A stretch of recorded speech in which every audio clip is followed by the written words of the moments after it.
This is Anna. This is Christina. This is Tanya. And you're listening to Life, Crime, and Life, Betrayal. Crime, and Betrayal. Life, Crime, and Betrayal. Hello, and welcome back to Season 2, Episode 3.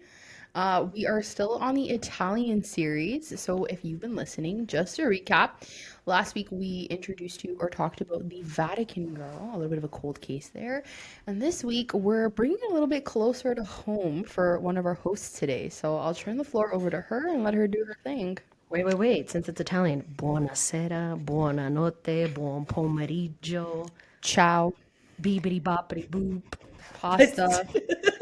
Tomatoes. It's really racist. I am Italian. Pomodoro.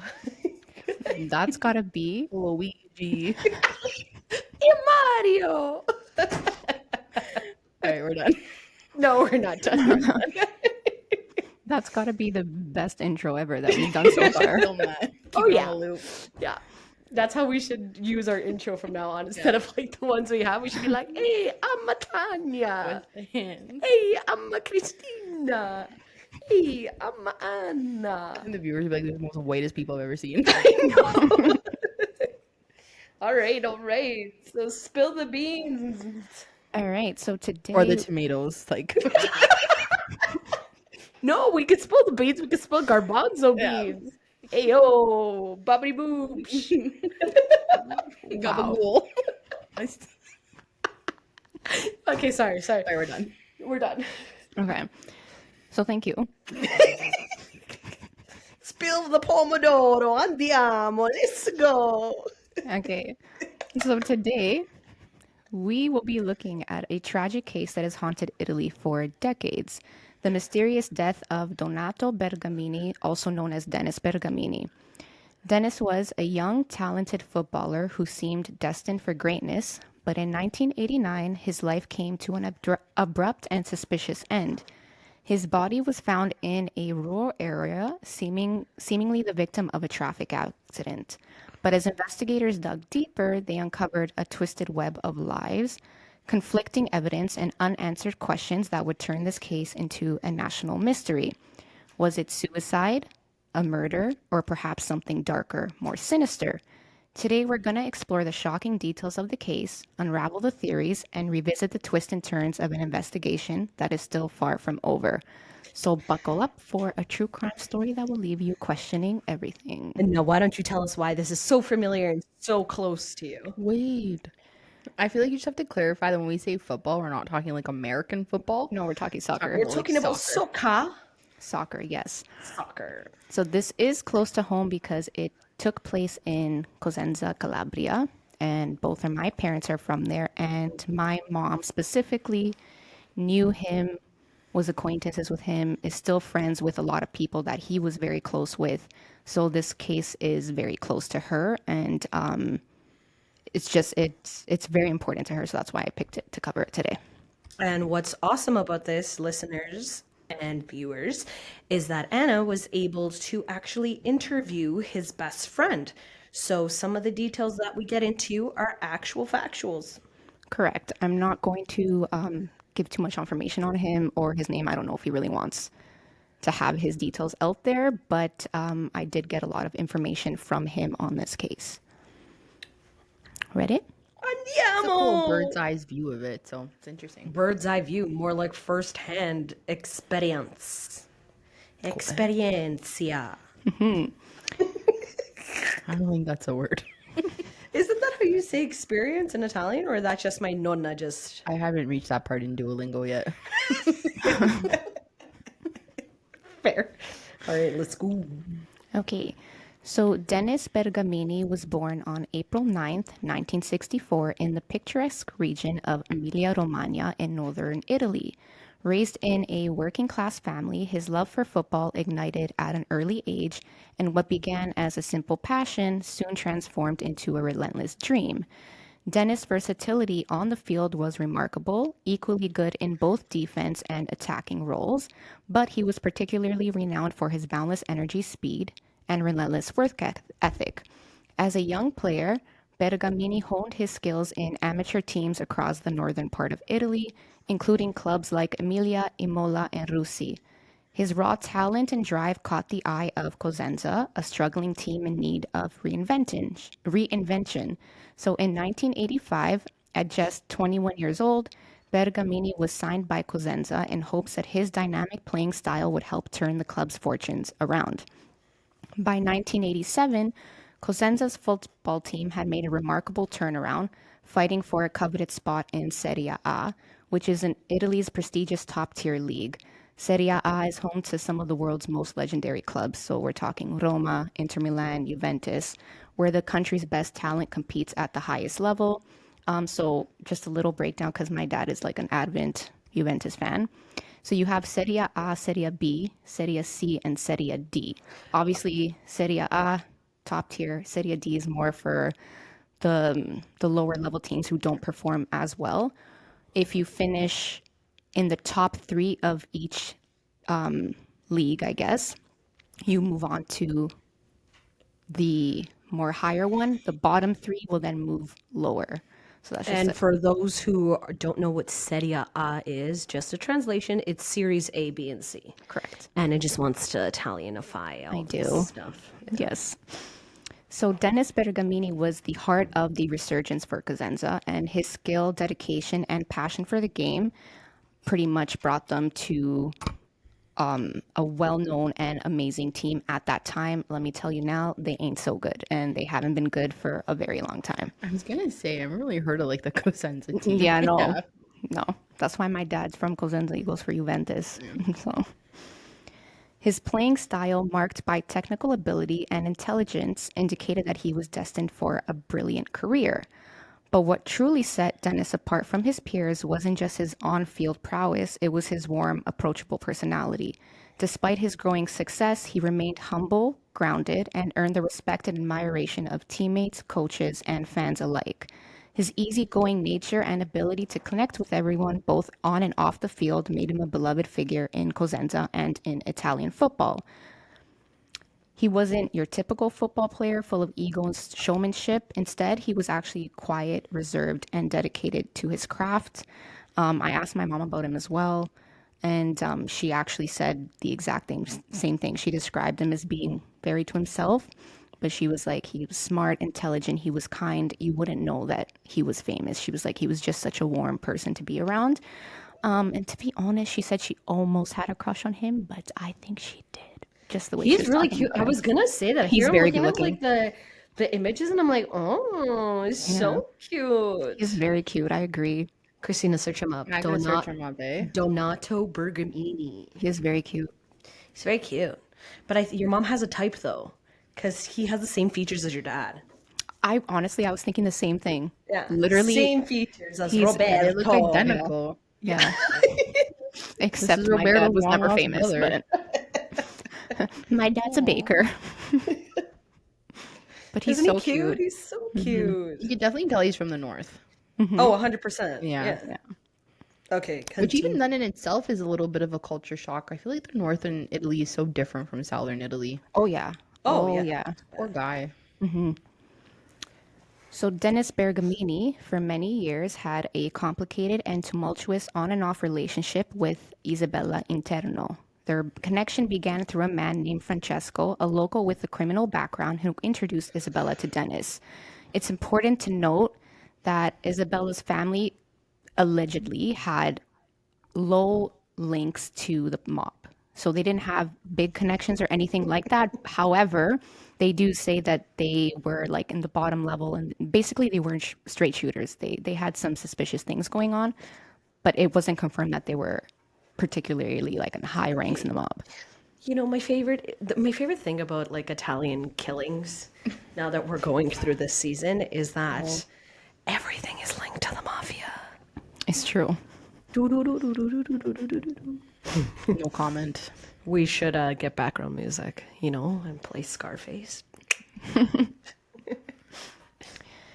So there were times in the beginning of their relationship where my mom actually said they were very happy and in love. And there relationship appeared to be moving in a serious trajectory. Isabella was even referred to as Dennis's unofficial fiance. However, their bond was far from stable, and due to the fact that both started dating at a very young age, especially Isabella, their relationship quickly became dysfunctional and toxic. So it was said that Isabella Interno became increasingly jealous and obsessive over him and their relationship as he was growing in fame. So their constant arguments and emotional volatility were well known, and they were often described as being locked in a perpetual cycle of fighting, making it clear that their connection was far from healthy. At one point, Isabella became pregnant, and although she and Dennis were no longer involved romantically at this point, her and Dennis had moved on. He was dating someone else. However, him and Isabella went to go get an abortion, and they traveled together to London, UK for this abortion. The choice of London, however, kind of left me questioning, why did they go all the way to the UK to get this abortion? Why not just do it in Italy itself? Maybe it wasn't as safe back then, or maybe they were trying to keep it a secret. I'm not I 100% sure. was just gonna say it was probably because he was a soccer player, and like especially in a huge Catholic country, it's That's fair. abortion is seen as like wrong, right? So as soon as you see him and her walking into an abortion clinic, that's it, right? That's fair. Yeah. Yeah, like maybe they were fearful that the doctor would talk. I mean, if you go to London, you Maybe. don't maybe follow CDIAs as much. Yeah, You might. that's not a bad point. Also, like he wasn't just your run of like the way my mom explained It was about him, popular. like he was everything to that city. Yeah. Yeah, So so I think it was because of the image. Definitely because of the image. I think yeah. maybe just like in practicality terms, like in terms of how good of a healthcare you could get for that too. Yeah, that Yeah. too. I feel like London might have been a little bit more advanced in that Oh sector. yeah. Italy's like behind in everything. Everything you could Not think of, pasta. Italy's behind. Okay. Gotta love pasta. Yeah. No, like What did they call the country during COVID? They called it a senior country. Like, there's not a lot of so your parents, Anna's parents, my mom, or even my nonna, no, no, like they left at a young age to find better yeah, because Italy is just very ancient and very like old. So the reason why they got hit so hard because of COVID was because they were a senior country. yeah, Only old people live there at that point. which is like so interesting.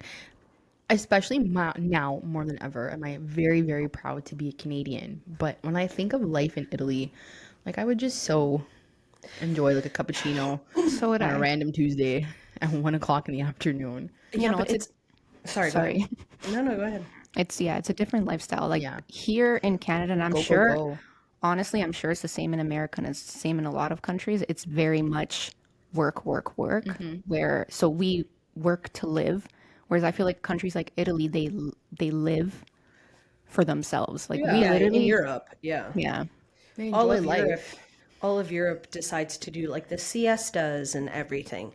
But also we can't forget that very popular cities are probably go, go, go because you have Milan as the fashion Yeah. industry. that's true. UK is also go, go, go. I'm pretty sure capital cities are also very go, go, go because most of, and I could be wrong, parts of Europe are part of the G7 and G10. So I'm just thinking like little mom and pop towns. Like where I'm from is so same. quiet. I don't know. My motto in life is Cheetos before Euros. So Yeah. What?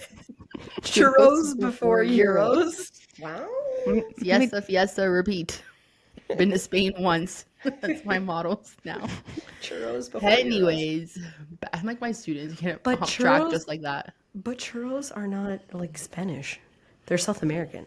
I love Cheetos, so Yeah, so you're saying South America, or even is churros Mexican? Regardless, you're saying, Chudo before the dinero. wow. Wow. Okay, I know well, some even Spanish, worse.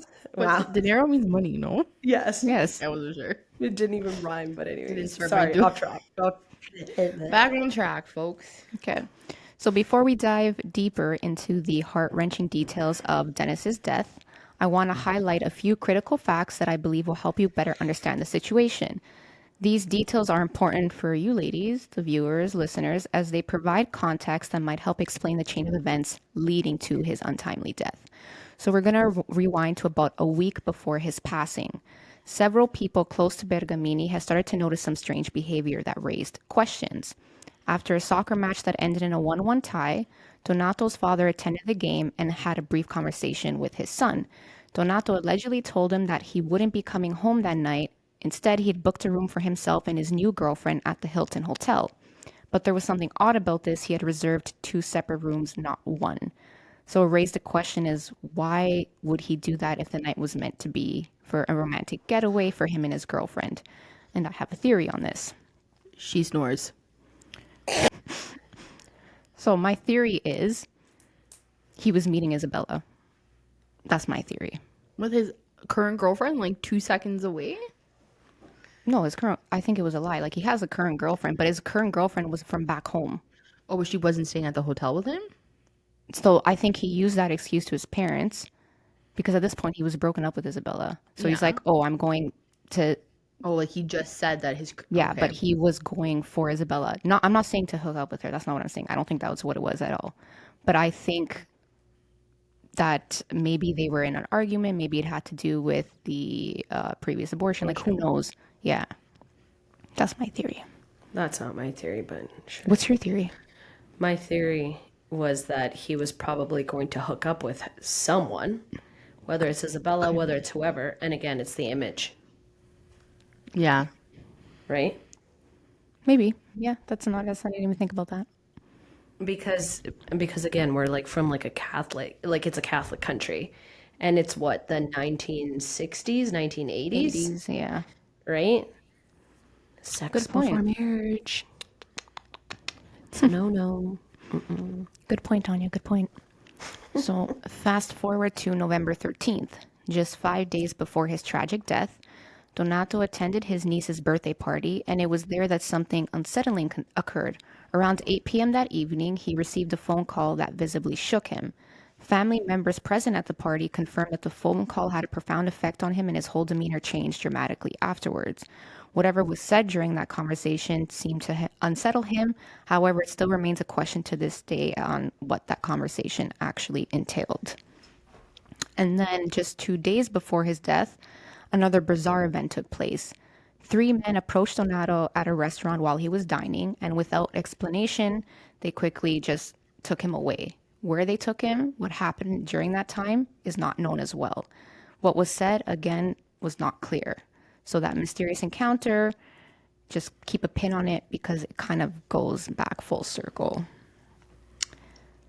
On the night of November 18th, 1989, which happened to fall on a Saturday, the atmosphere was buzzing with anticipation. It was a long-standing tradition for the team in the evening before a game would reserve their time for team bonding, a crucial ritual designed to strengthen their camaraderie and build trust. This night was no different. The players gathered together, their spirits high, and they checked into their hotel room. It wasn't just about the game for them, it was an opportunity to connect and relax before competition set in. The schedule for the day was straightforward. Check into the hotel, maybe enjoy a nice meal, and afterwards the team was set to attend a movie together that started around 4:30 in the afternoon. Dennis was sharing a room with one of his close friends and teammate, Michele Padavano, and around 3 p.m. he said that Dennis received a phone call from the hotel phone, and again his demeanor noticeably shifted afterward. He appeared deeply unsettled and distressed, and Donato later revealed that the call was from his ex-girlfriend Isabella. The contents of the conversation, however, were never disclosed to his friend and teammate. The girlfriend killed him. So, and then if that wasn't strange enough, the team proceeded to the movie theater, and somewhere around the time of 4:30 p.m., like I mentioned. Very early on into the film, one of Dennis's teammates saw 2 unfamiliar men enter the theater and approach Dennis. After a brief exchange, Dennis left the theater with these individuals to talk outside, but he never returned. The circumstances surrounding that departure was unclear, and then apparently once the movie was over, they were kind of like, well, where did Buddy go? And no one could get a hold of him. Where did Buddy go? Ma, where did he go? Oh my goodness. Just how Italians do. So, this is what I was saying, put a pin on it before, because to me, it seems a little coincidental that he was at a restaurant and three strange men just kind of took him away Entered. for a conversation. And then again, during a movie, you have two strange men kind of just enter and take him away. So it seems fishy to me. More Like- like pasta. That's a sick podcast name. That was, Pass the pasta. that was good. Sounds like, I even hate saying it, but like mafia people coming to talk to him. Oh, 100%. Come on. I don't know. But we will. Okay. That's not a bad thing, and once we get through it, I'll explain why that's not a bad theory. My theory is that it is the mafia, but why? Because if it was anybody else, they would have been recognized. So what she said at the beginning was that Isabella's family had ties to the mafia. So if the brother and his friends showed up, then someone in the town would have been like, yo, Isabella, like tell your brother to back off or blah, blah, blah, you know? Yeah. Or even like just now because he's climbing in status ranks, maybe he himself got immersed in it somehow. Maybe. We will see, because all those answers all those questions will be answered. All those answers will be questioned. Yeah. Dun dun dun dun. So from the very beginning of this tragedy, there's been one sole individual who has publicly confirmed that they were with Dennis during the crucial moments leading up to his death. Can you take a moment to guess who the fuck that is? Isabella. Correct. So Isabella Interno said that Dennis reached out to her several hours before the incident occurred, sounding increasingly unsettled. She said that during their phone conversation, Dennis confided in her that he had reached a breaking point with his life, particularly with his involvement in soccer. He revealed to her that he no longer found fulfillment in the sport and had decided he wanted to walk away from it entirely. But his concerns weren't limited to just soccer. He also expressed a deep desire to reconnect with Isabella. In fact, he told her he was ready to leave everything behind, including his life and responsibilities, and wanted to run away with her, away from the pressure that had been weighing on him. Keep in mind, though, this is Isabella's telling to the police. So this is her side of the story. Gotcha. Yeah, it's correct. Okay. I was like, well, that's so sweet. But now that you said that, Yeah, no, She's it's her. just covering herself up. yeah. Yeah.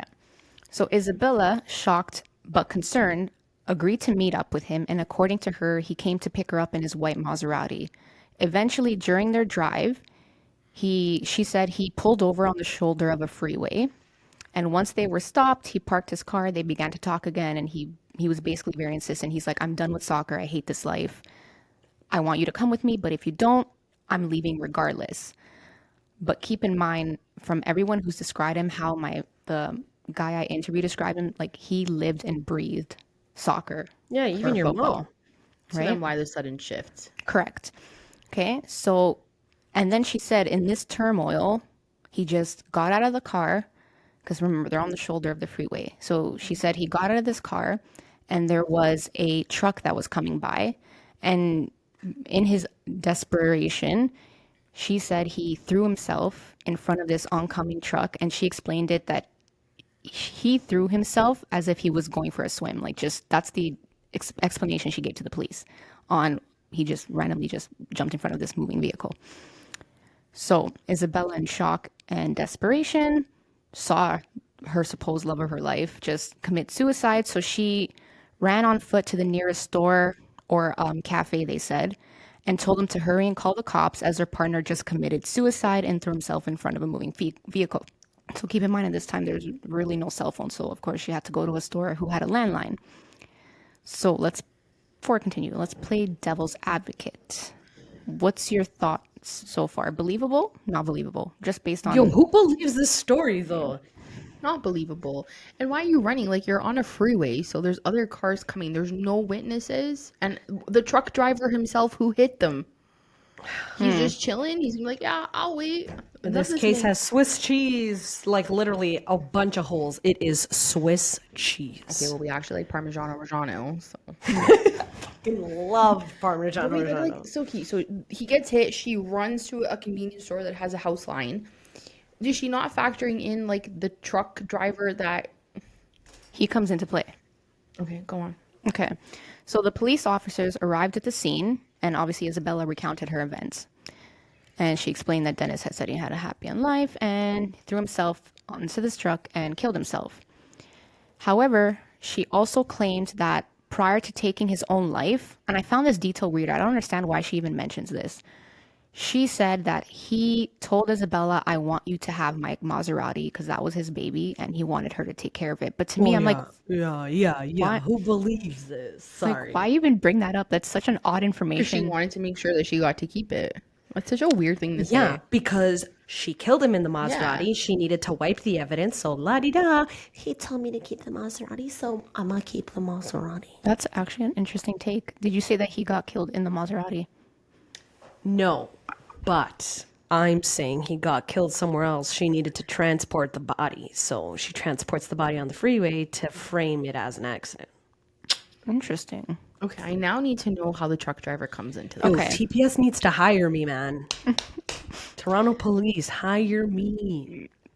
So the police tracked down the truck driver, and the truck What driver do you mean tracked him down? He didn't stay? Obviously not. apparently not right away. According to his statement, he says, okay, I'll tell you. So he Okay, so the once truck they driver's find in him- on it.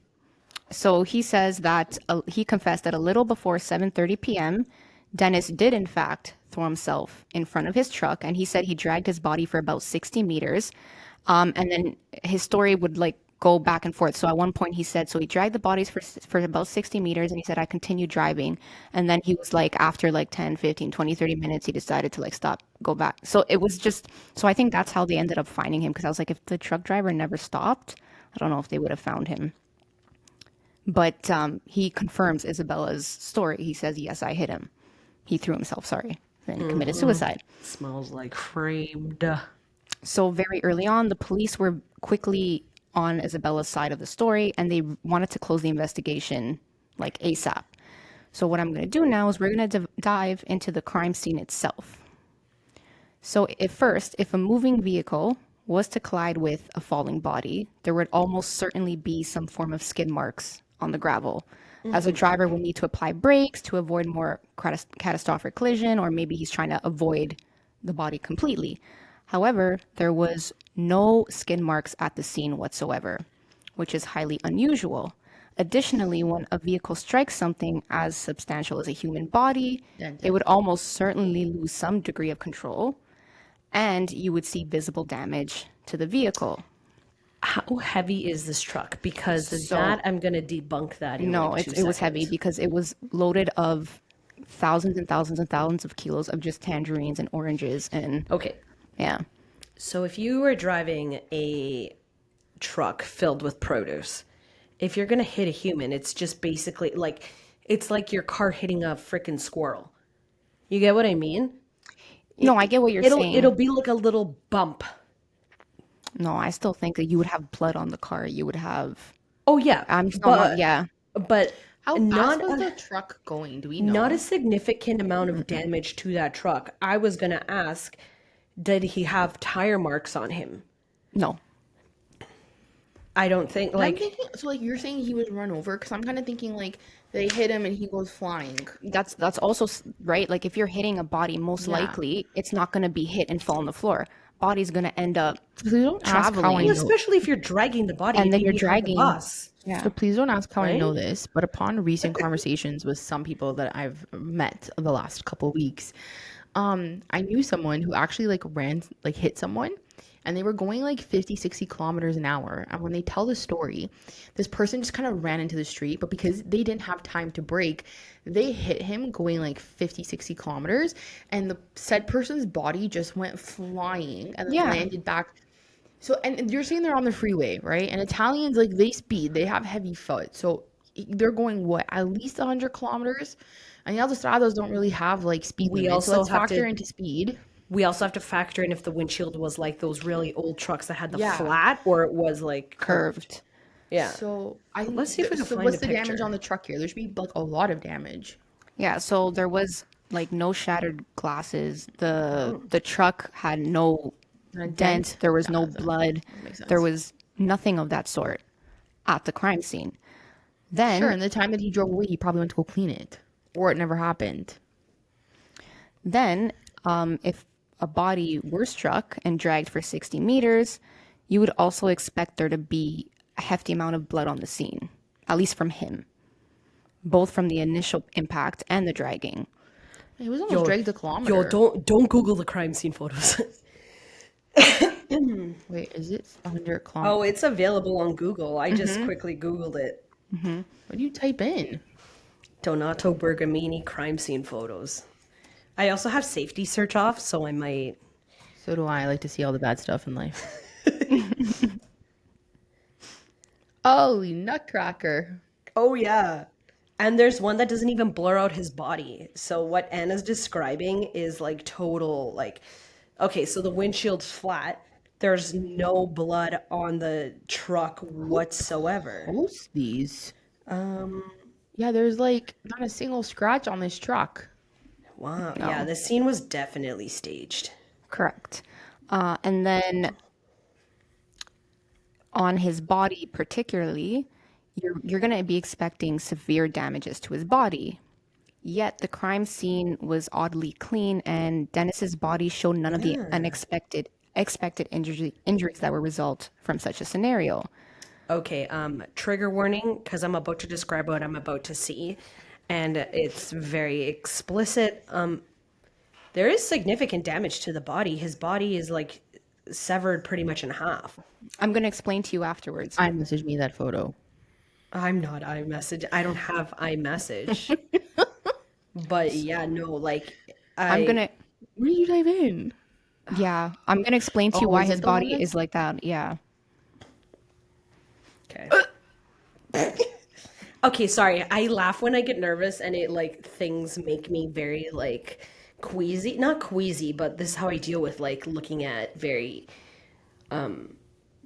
weird, not weird, like crime scenes. I don't mean any disrespect to the family, but that like yeah, this doesn't even look like a truck did it. Like his body is even like not even the position that Yes. the injury is in. So sorry. When I say significant, he didn't have significant damage to his body, I meant he didn't have damage to his body that equivalates to being struck by a moving Okay, vehicle. okay, Sorry, yeah, I got it, didn't word got that it, way. got Yeah. it. Okay. So the only things that they said he had, for example, were, let's say he had some bruises on his arm, neck, and chest, which were the main things that they saw from his body. Not only that, like I said before, there was no sign that Donato had been thrown from a car when he was struck.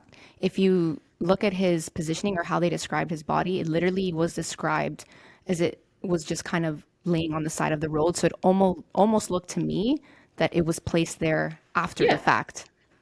Yeah. Well, it doesn't take a genius to figure out that one, this was placed there, and two, like you can absolutely tell that it's placed there because the injuries don't coincide with the truck, Yes. right? The injuries are to his abdomen and to his hip. Like there's like a nice chunk of it. Again, sorry, I'm trigger Yes. warnings, explicit content. There's a nice chunk of his body missing. Yes. But the injury, like if he were to have actually gotten hit by the truck, the wheel, like his injury would have been where he was lying on his back. Yes. Does that make exactly. sense? Like if you flip the body, then yes, okay, I would believe that he got dragged by a truck, but this is definitely staged. Yes. So what I do think eventually is that he was hit by the truck, but he was already on the ground and he was like he was run over, or is it ran over? Run over? Oh well, regardless, it's potato. Yeah. Yeah, there was a really bad accident like that on the 401 a couple years ago where a guy got out of his car. They got like rear-ended or something. He got out, went into traffic, got hit by a tractor trailer, went flying, and then got run over again. Yeah, in Mississauga near Dixie Road. That Yeah. happened like last summer. Yeah. Yeah. I was late to work. Oh, you poor I soul. didn't have to teach first period. I was totally fine.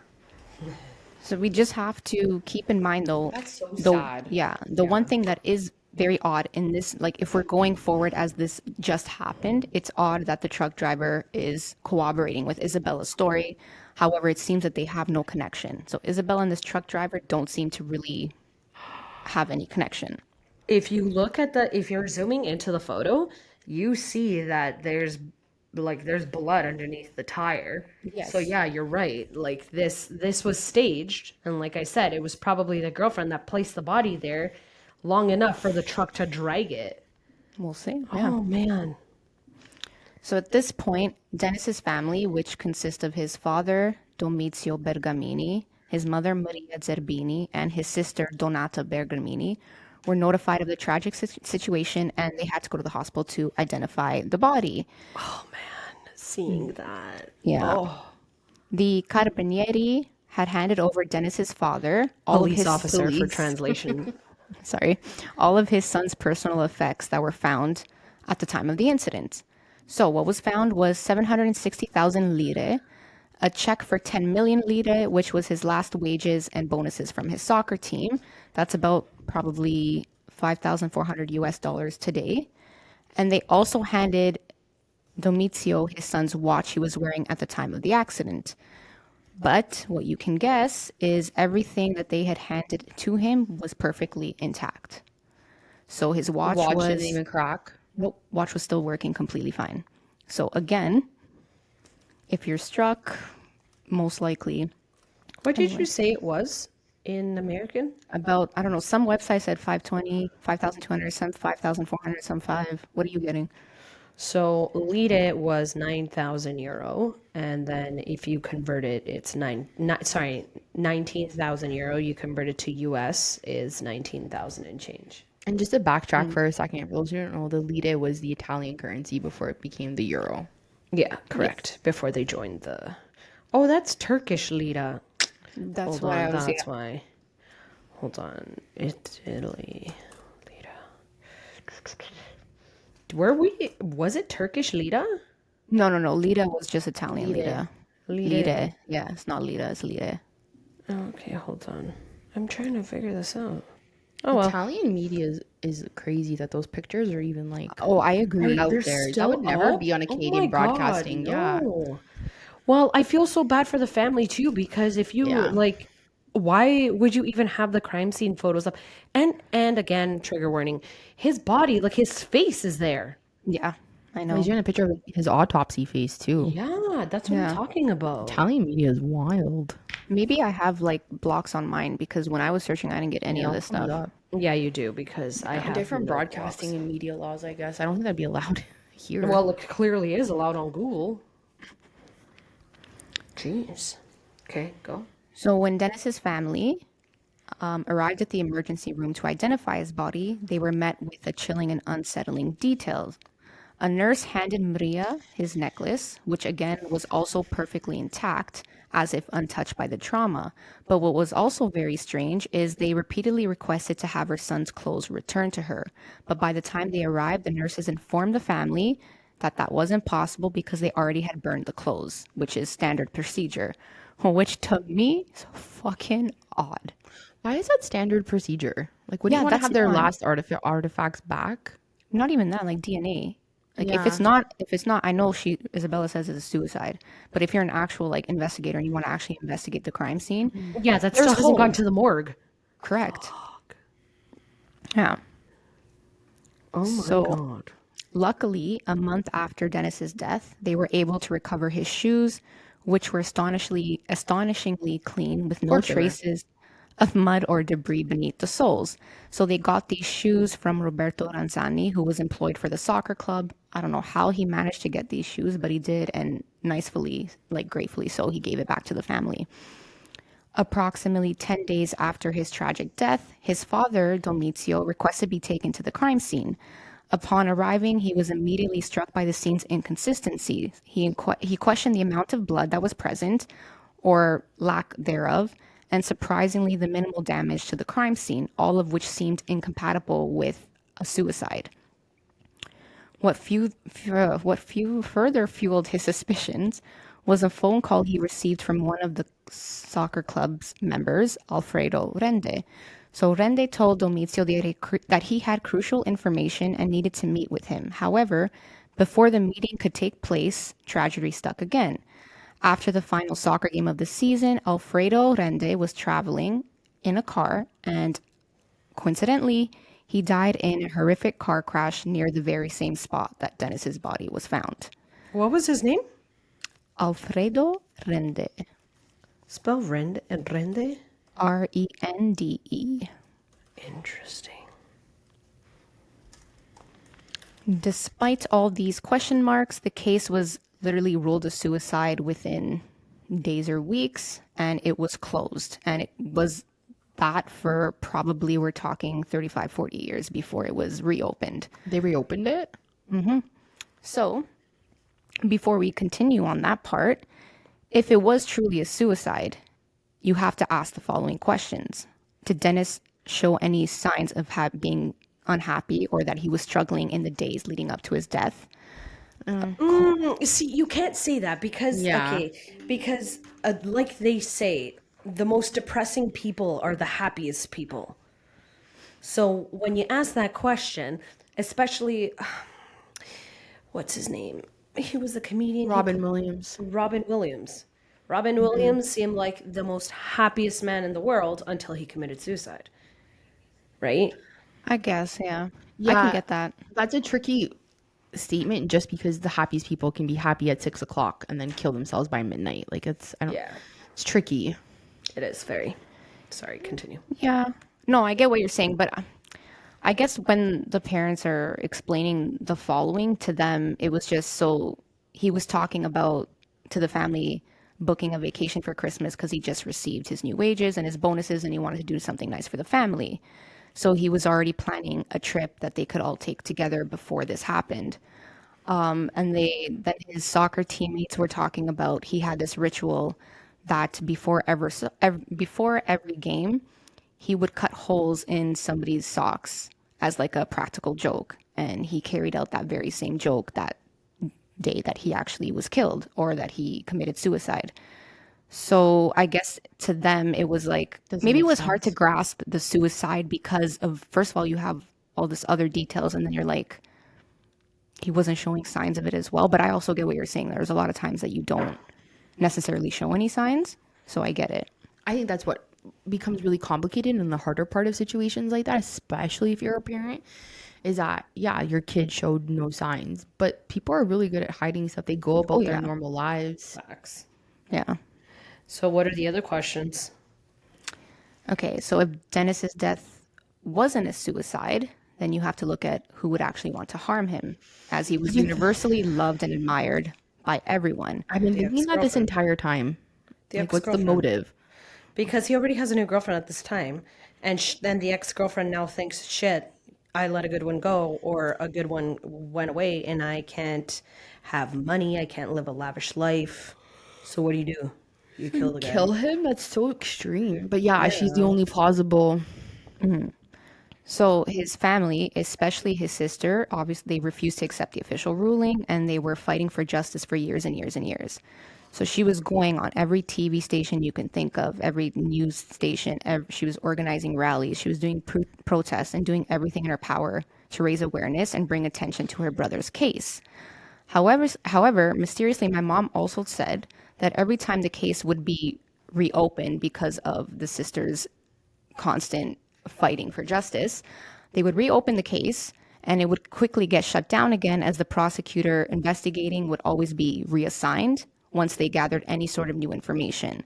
So could it mean that someone from the inside was trying to keep this case hush hush? Starts with an N and rhymes with Afia. And I have a small theory about that because apparently Isabella Interno, when she ended up, growing up and becoming a quote unquote adult, she married someone in the police force. Oh. Never mind, I take that back. Yo, someone on that team was trying to protect her. Wild. Yeah. Sorry, go ahead.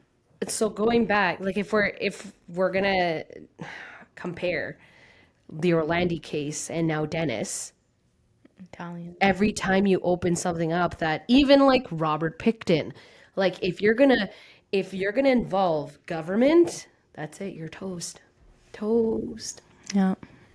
Fuck, eh? I think like a lot of things, because this could be applied to so many topics, like big pharma not having the cures to a lot of stuff, because why would they cure you? They make money off it, right? Yeah. I think, and it's so sad to say because the amount of injustice that that brings to the families, I sometimes feel like in cases like this, the killer is so obvious. It's written there in black and Yeah. white. And because of the controversy, the media storm it stirs up, people just like hush hush. They put stuff under the rug. Like even with Orlandi last week, like can you imagine if it ever comes out that the Vatican had like the biggest hand in that ordeal? Like Yeah, this I don't. country. Yeah, I don't think sorry, I'm interrupting you. I don't think the whole world would be shook. I think the Catholic religion would be yes, shook. yeah. But At this point, we're everybody, used to there being controversy with the religion for yeah, sure. at this point, if you're like the outsider, because I'm not a practicing Catholic, I don't go to church every day, I don't thump the Bible. Like, do I believe in a higher power? Absolutely. Am I agnostic? Yeah. Yeah. But I'm not, like, I don't consider myself a Catholic anymore. And looking at it from the outside in, it's the biggest cult that this world has seen. 100%. Right? And like, would I be surprised if they had a hand in the Orlando Cates? Absolutely not. And it's like, and now we're going to let's take it all the way back to Robert Pickton.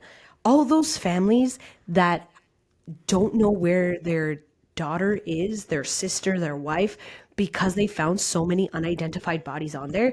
We have a commenter on our Spotify. She's saying that till this, sorry, I'm not gonna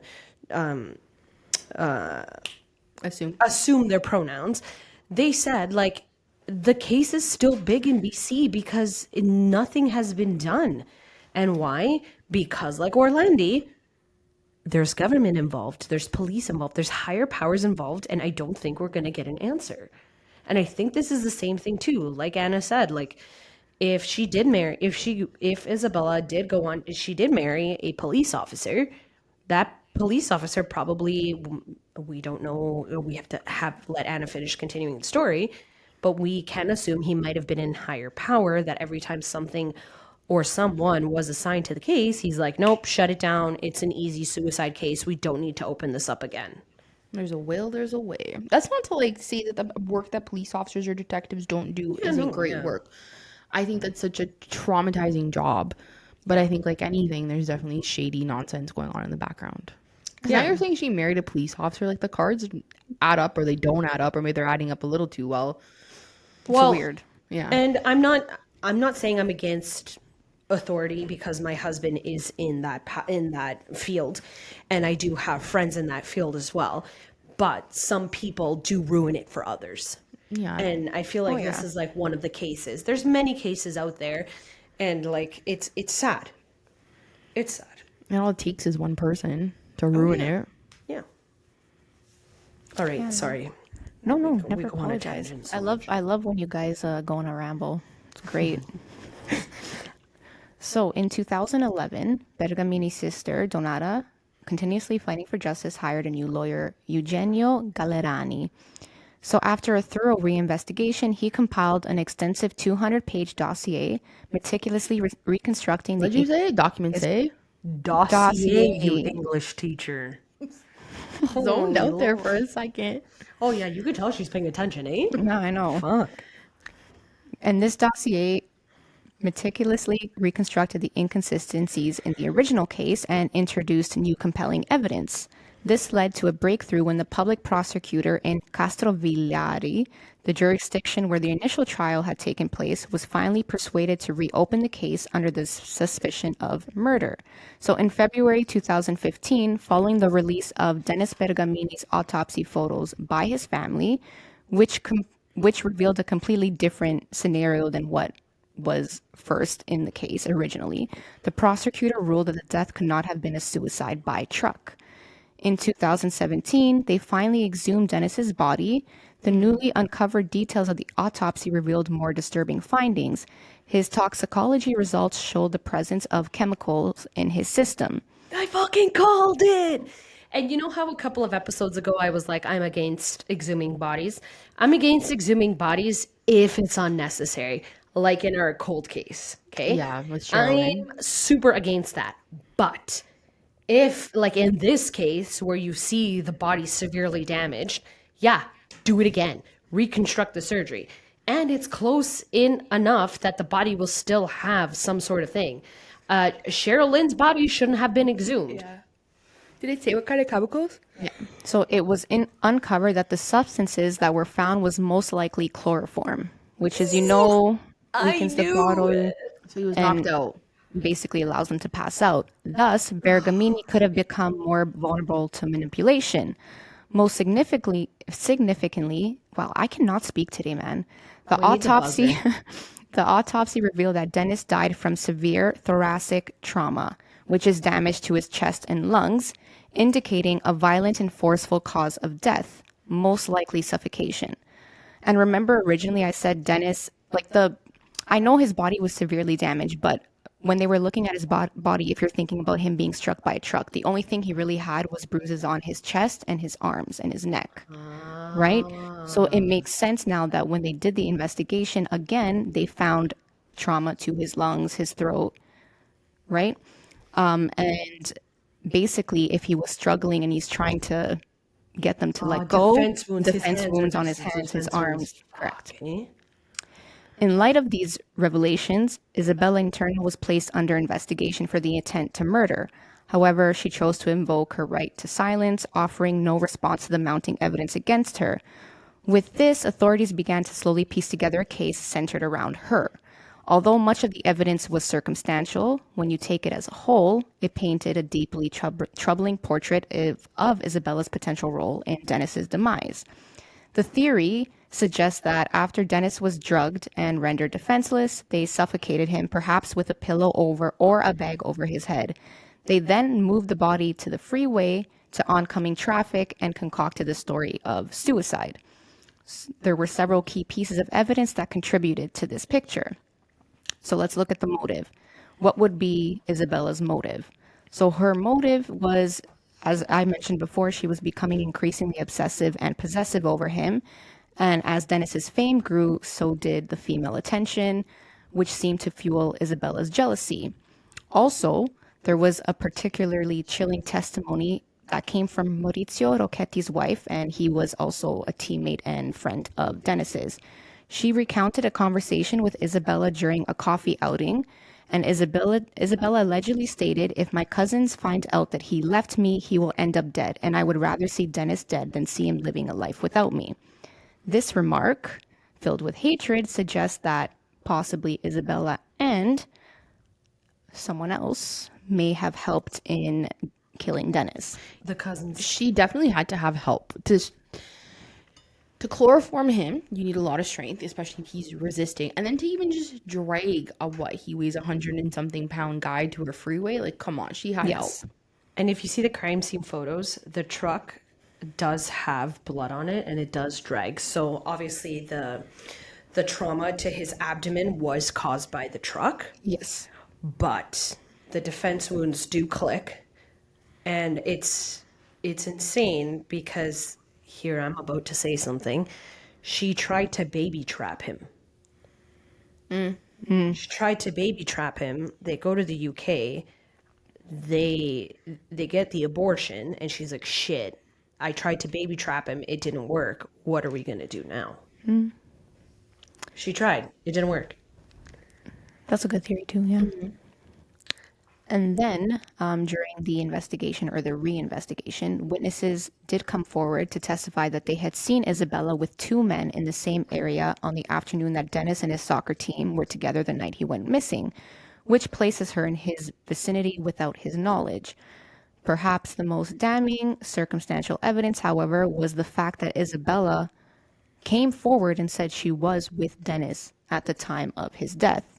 She was the one who initially called the police with the story that he had thrown himself onto oncoming traffic. So there's no real reason for her to lie about that unless she has something to do with his death. Okay, so now all these years later, the evidence showed that he had chloroform in his body through his toxicology. So she can't offer up a reason why that was in there. She chooses to stay pleaded quiet. for silence. Yeah, Remember? there you go. Because the thing because he did it.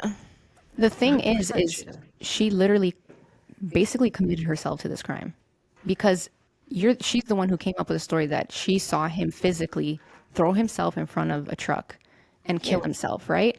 Now, if you're doing all this investigation again and everything's not adding up, why would she lie about that? she lies because she has something to do with him actually being dead. Yeah, she tried to place her alibi at the scene of the crime. And Right. like I said in Bruce MacArthur, Yeah. the killer tries to be nice to the police and form their own story that in hopes that they don't get caught. She's smart. She got ahead of the game. She got away with it for 40 years. Yep. 40 years? How long? When was it? It's 80 something, no? 1980 something that it happened, 88, 89. Yeah, so And 30, 40 years, yeah. and now literally a conviction just happened in November of 2024. So she was found guilty and sentenced. Italy's laws are fucking weird. She was only sentenced to 16 years in prison. However, the investigation is still ongoing as they're right now looking into the truck driver, as well as the two male people that were with Isabella, which turned out to be her cousins, who they allegedly think had something to do with his What if murder the as truck well. driver was a cousin? I don't know. The truck driver thing is like it leaves so many question marks for me. Like, in my opinion, it have been that they stopped him later on and were like, "Hey, if you don't say this story, then Yeah. What do they have you on know, him to get him to agree to that? I don't know." But if they're some low live people, they're Or the truck driver didn't know anything because the body Yeah. was placed there. He probably thought, and I'm assuming he probably thought it was like an animal. And he's like, you know what? I'm gonna just it bump in the road because if his body was staged, his body was, I'm not saying if, his body was staged, it's like you running over an animal. It's not gonna hit your car. It's obviously gonna dirty your tires, but it's not gonna cause significant damage to the car. yeah. The only thing that makes me question it is he said he's like, from my understanding, he Oh, saw he him saw him throw himself, jump. right? Ah. That's the problem. Like if it was just like, oh yes, I ran over him, then I can understand that. So that's what makes me question it. And then he also apparently fucking disappeared for like 15 years. They could not locate this bus driver. Everyone thought he was dead. And it took the police like 15, I think it was 10, 15 years, 20 years before they even were able to find him again. So it's very, very strange So I to think like me. one or two things with that. Either he felt so guilty about what he did, or whoever hired him to do that placed him in some sort of makeshift witness protection, get him away from it Not even, they might have just paid him off. to go away. Yeah. Give him, set him up with a new passport, new name, new all of it.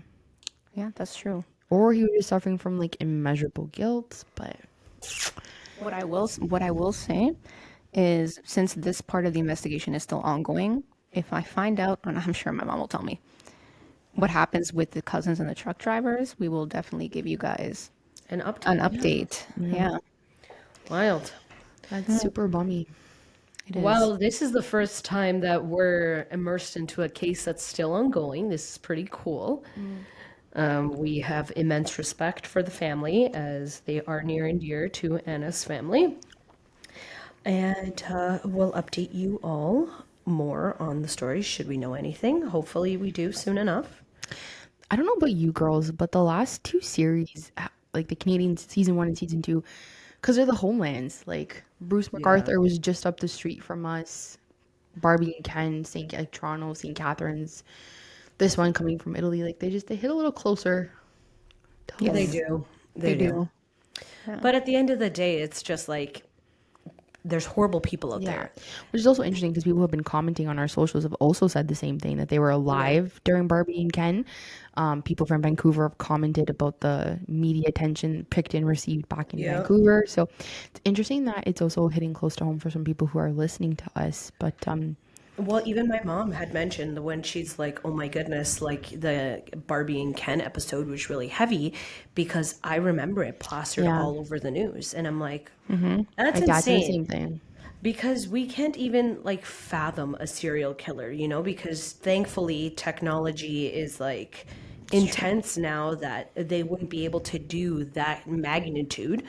But like right now for us is the mass shootings in the USA, right? Like we're living through that right now, and all of our parents have lived through serial killers, so it's something that we're going through, and it's really intense to know that even something like Dennis is very close to you, Anna, and like and I don't know, I don't feel as shocked as you might, Chris, because it's like, you know, there is people out there, there are monsters out there, like Sword and Scale does say, there are monsters, and unfortunately, now those monsters have focused on the vulnerable because there are children dying through abused parents, like parents that have abused them and stuff. But That's true. like, Yeah. that's It's just insane. like sad. The more we do this, the more we talk about it. Like, it just It's feels sad each time. Because these crimes all happened like decades ago. Had they happened today, like, you'd have answers. Like, you'd be able to map out the exact crime scene using technology and know that he wasn't hit by the stupid bus to begin with. Yeah. honestly, if like in this particular case, if the family, I think, didn't fight so hard, It it would been not have closed, yeah. been solved either. Yeah. You know what I mean? So, and it, regardless of the fact that I don't know this family, I know it's like my mom knows them, but it's just, it's nice to know that they have that answer, regardless that it's, Yeah. and I wish it was a lot sooner, It's a but nice, This is it's so a nice closure. Yeah, but on the Yeah. other end of it, it's so frustrating because Isabella and the truck driver and the cousins have lived this fruitful, long life for the last 40 years, and his family has been in question for. I know.